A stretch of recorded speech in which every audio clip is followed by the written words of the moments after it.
and capitalist ones. By capitalist system, we mean that particular organization of production in which the basic human relation is employer-employee instead of master-slave, lord-serf, or individual self-employment. The revolutionaries who wanted and built capitalism hoped and believed that transitions to employer-employee relations of production would bring with them the liberty, equality, brotherhood, and democracy they yearned for. The revolution's leaders promised to themselves and to the people they led that those goals would be achieved. But the transitions to capitalist employer-employee relations that increasingly replaced the previous slave, feudal, and self-employment relations of production had unintended consequences. Capitalism soon proved to be different from what its revolutionaries had hoped.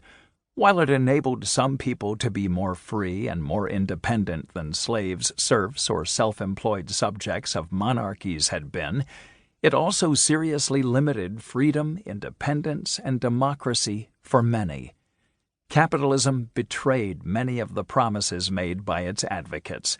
It produced and reproduced great inequalities of income and wealth. Poverty proved to be endemic, as capitalism seemed equally adept at producing and reproducing both wealth and poverty. The capitalist rich used their wealth to shape and control politics and culture.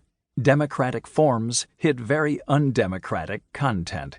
The cyclical instability attending capitalism constantly threatened and hurt large numbers, and so on. Growing numbers of employees within capitalism began to yearn for better lives. They defined those yearnings first in the familiar terms of the early French and American revolutions: equality, fraternity, liberty, and democracy.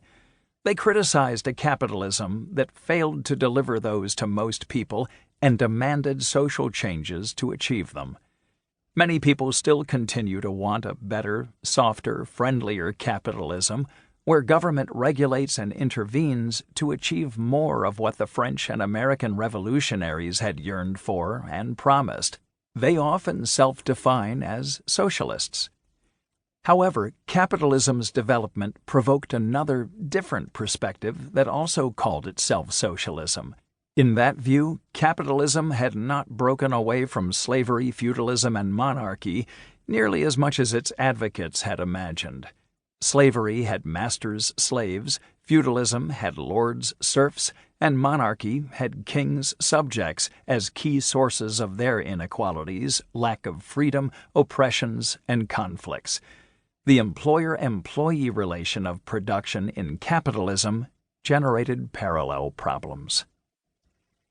Capitalism installed monarchies inside individual workplaces, even as monarchies outside workplaces were rejected.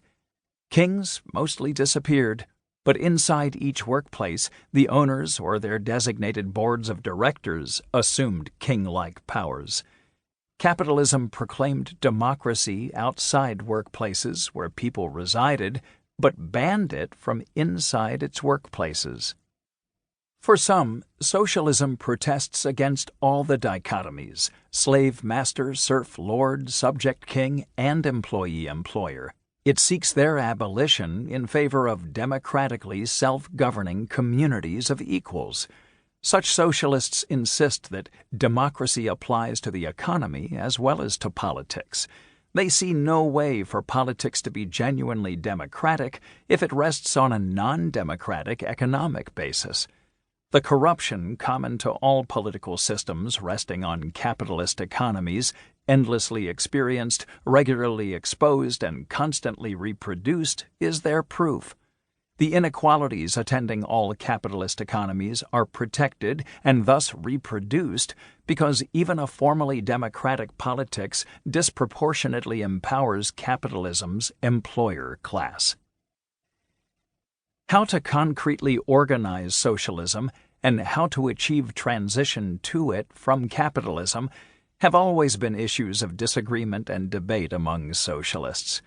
Anyone referring to the socialist position on what constitutes a socialist economy and society or on how to achieve transition is making a major